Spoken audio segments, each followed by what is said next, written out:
Hello, I'm Gabriel, Hi, I'm Luis. and welcome to Capri News, a series of updates with relevant topics to the coffee industry from seed to cup. Today, we're starting our second episode of Capri News, and we're thrilled to be here, Luis and I. First of all, we would like to thank all our friends from around the world for the great feedback and suggestions we received from our first episode. So in the second episode, we're going to discuss some market updates and also perspectives for the year 2024. Of course, we still have the elephant in the room. Of course, still not me. Yes. And so to kickstart our episode, I'd like to ask you, Luis, what has changed from what we discussed in our first episode from December to now the beginning of February? And if you have some expectations, what we might expect for this upcoming and the following months? Yes. Again, the several billions of dollars questions. Yeah. Not too much have changed, but a lot of things changed from from the end of December. So basically, what we generally see in market is that with the tendency of the mid-long term, it tries to follow the fundamentals of the market. So the fundamentals of the market keep being that Brazil will probably harvest a bigger crop than it was 2023. So there is this tendency in long term of having bigger availability, principally of Arabica coffee. So this is one point. But what we have been facing is several different factors together. So let's say weather problems impacting the ecophysiology of both Arabica coffee and Robusta coffee in different regions, let's say Brazil, Indonesia, and Vietnam.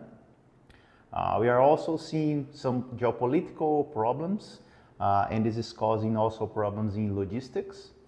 And we have the economical situation. So all these factors together, we have one translation that means volatility. So it's exactly this that we are feeling right now, is this great volatility while we're still waiting the market to try follow its fundamentals in long term.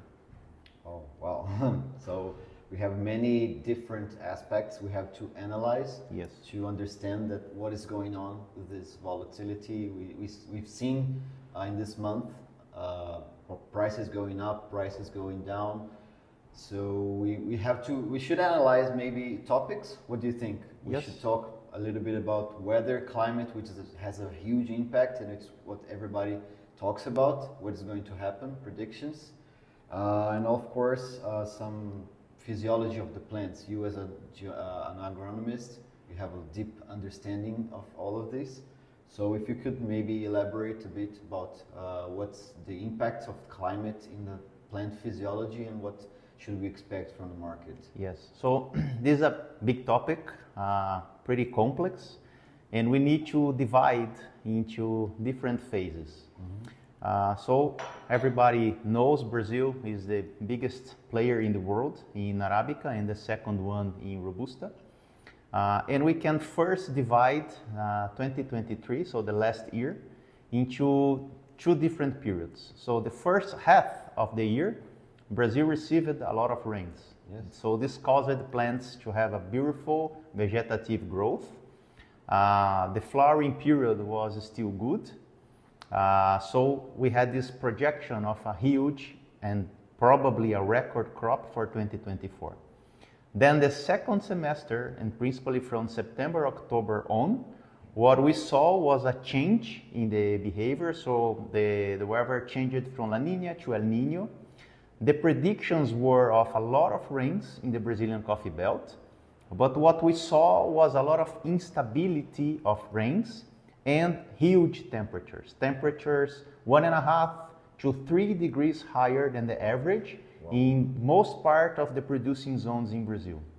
So as we achieved in December, the summer, that we have bigger, longer days with a lot of sunlight, with these high temperatures and low rains, we had these problems of drought. So what we already saw are impacts in the size of the screen for the next year. So the 2024 crop already has an impact in the size of screen, the potential. We also saw a decrease in the growth of the branches for the 2025 crop, that this can be changed with the rains from the next months. And from the end of our episode in December to now, most part of the producing zones in Brazil received a good amount of rains. So the problem is a little less problematic right now. But we still have a lot to go until we achieve the harvest. So now we are gonna come to the critical phase of the coffee plants, Arabica, because now we are filling the beans with dry matter. So February, March, and April are gonna be key months to receive rains, good rains, in order to achieve the potential that we still have to the crop. Again, the crop is for 2024 for Arabica in Brazil. It's going to be bigger, probably bigger than 2023, not a record. And now we are going to have a crucial definition in terms of the potential with February, March, and April. And that's why this first topic, we have this huge volatility. So we are only going to know the real size of the crop or the potential of the crop after we pass this critical phase. What is also bringing a huge question mark to the market is that the American Weather Institute, NOAA, made a prediction that after El Nino, we are going to transition to a neutrality phase. So probably April, May, and June, we are going to see a neutrality phase. And there is a high probability of transitioning to a La Nina. So direct, almost direct from El Nino to La Nina. And these predictions of July, August, and September having a La Nina means a big risk of Brazil receiving cold masses during the winter. So the volatility that we're seeing now, first, we have this volatility of, are we going to receive enough amount of rains February, March, and April in order we achieve the potential of the crop? Second, what is going to happen after the crop? Because then we are also seeing what is going to happen with 2025. So again, 2025 had a reduction in the potential because of the drought of the final of the year. Now we need to pass February, March, and April that will assure the potential of 2024 and will assure the growth of the branches for 2025. And then we need to avoid problems in this winter time. So this is the complexity of the interaction between weather and the ecophysiology of the plant, and this is bringing this huge volatility to the market. We also have problems with Robusta.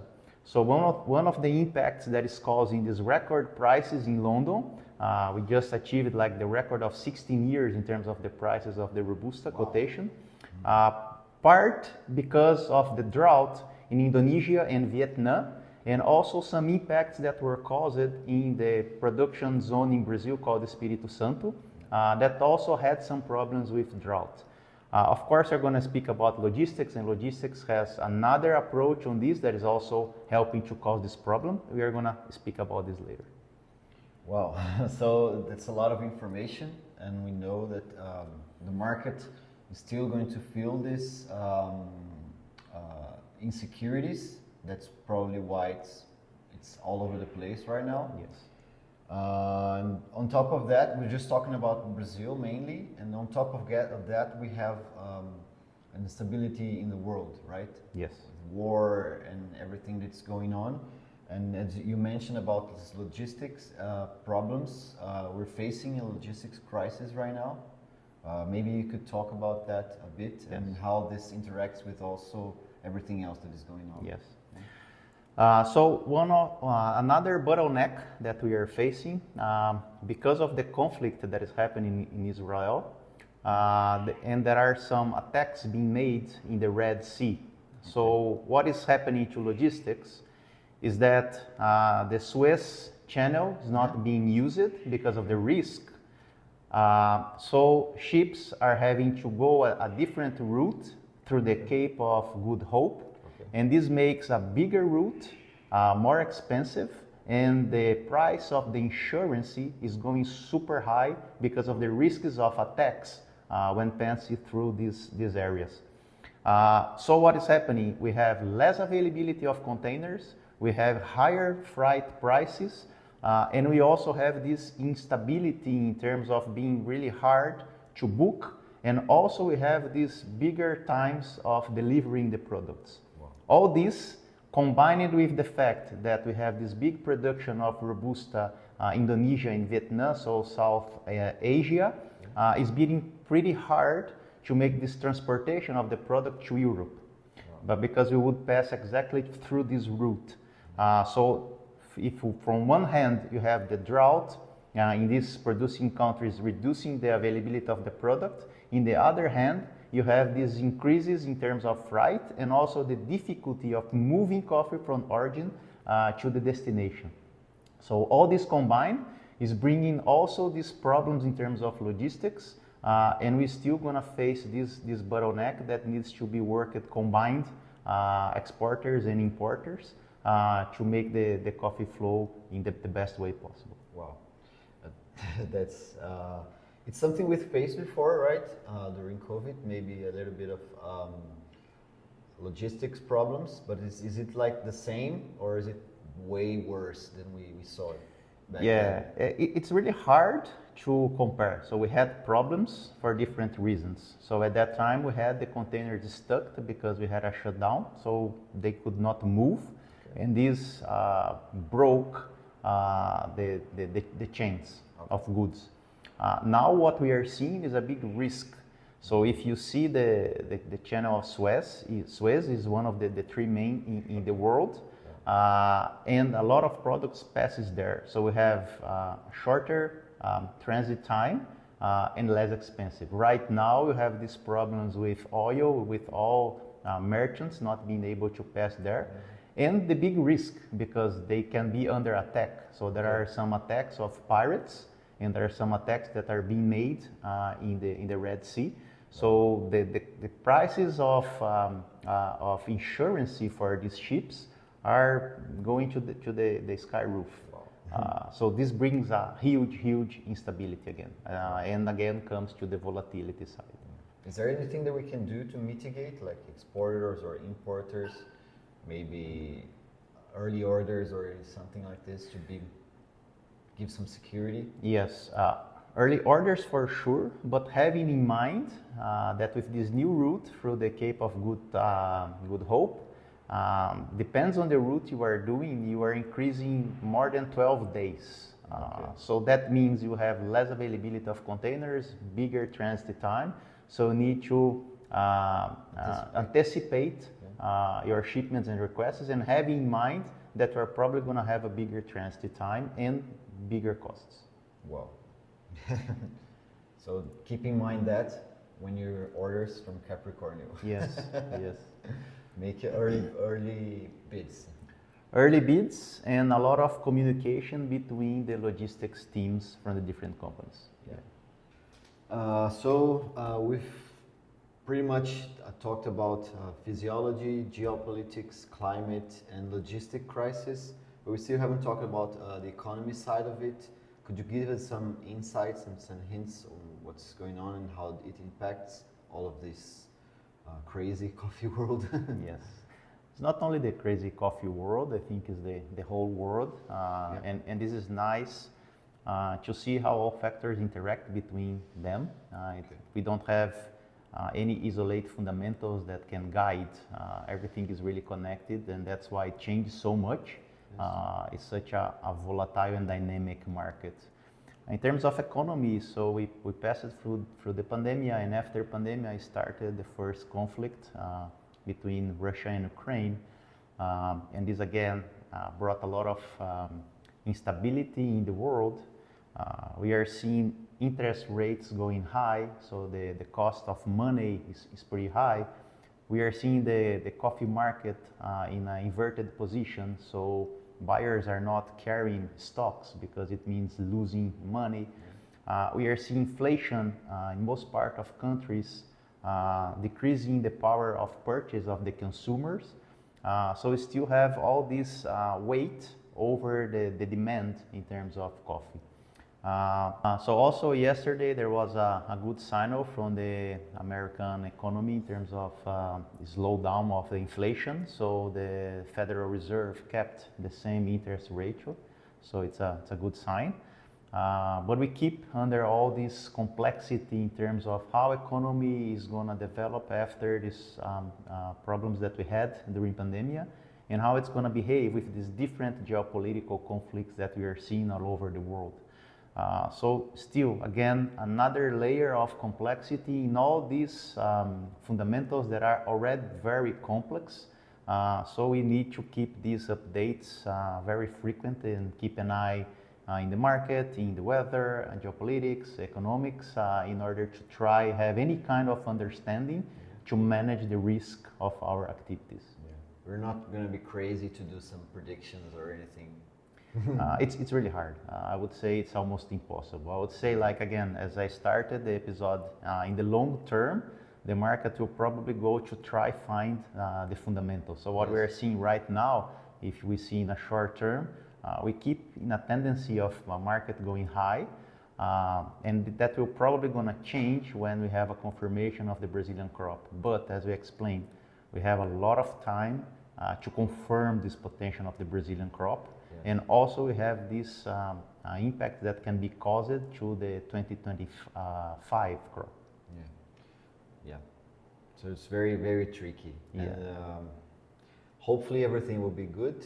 Yes. We're going to have good crops and expect a good one for 2025 as well. Yes. So we can supply all the demand. We see coffee consumption growing everywhere. Of course, coffee is a great drink. So as we did the last episode, I think it's nice to do this as well. Luis, you are a producer and you're an exporter. So if you put on the producer hat, what would be like your expectations and your tips for producers that are watching? And also as an exporter, what would be like your guidances for our clients and everything? Yes. So from the producer side, in Brazil, we have a lot of stuff to be done because the weather conditions were not good, principally during December, November. So there is a lot of work in the field that is delayed. Okay. So the first advice is to put everything on timing, because in agriculture, in farming, timing is we cannot exchange for anything. So let's say the fertilization program needs to be put on time. We need to take care of plagues and diseases, all the prunings. We need to take care of the structure of the plant to make plants more resilient to the challenge that we can face in the field. For our clients, what I would say, let's keep in touch. Let's keep moving the beautiful coffees from origin to the final destinations. Having in mind that prices are going to keep volatile for some time. We cannot predict how much time or the scale of this volatility is really hard. But we have our team here. Let's keep in touch, look for the best solutions in terms of qualities, prices, and logistics to keep delivering these beauties for you. Yeah, so that's a lot of things that has to be done.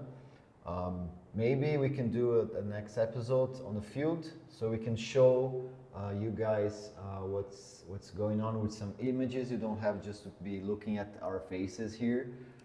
We can do like a more in the field episode. So what do you think about that? Yeah, great idea. Let's do it. Yeah, okay. Yes. So let's do it the next episode. We can go to the farm and have some beautiful shots. Let's play carnival in the field. Oh yeah, great. Yeah. Yes, carnivals around the corner in Brazil. We know it's a big thing, but we're gonna keep working to deliver the best coffees for you guys. And thank you, Luis. Thank you guys for watching. We appreciate all your feedbacks. Keep on sending us so we can improve and every time deliver better content for you guys. Thank you, Luis. Let's make our final toast. Cheers. Cheers. Thank you. Thank you for thinking different.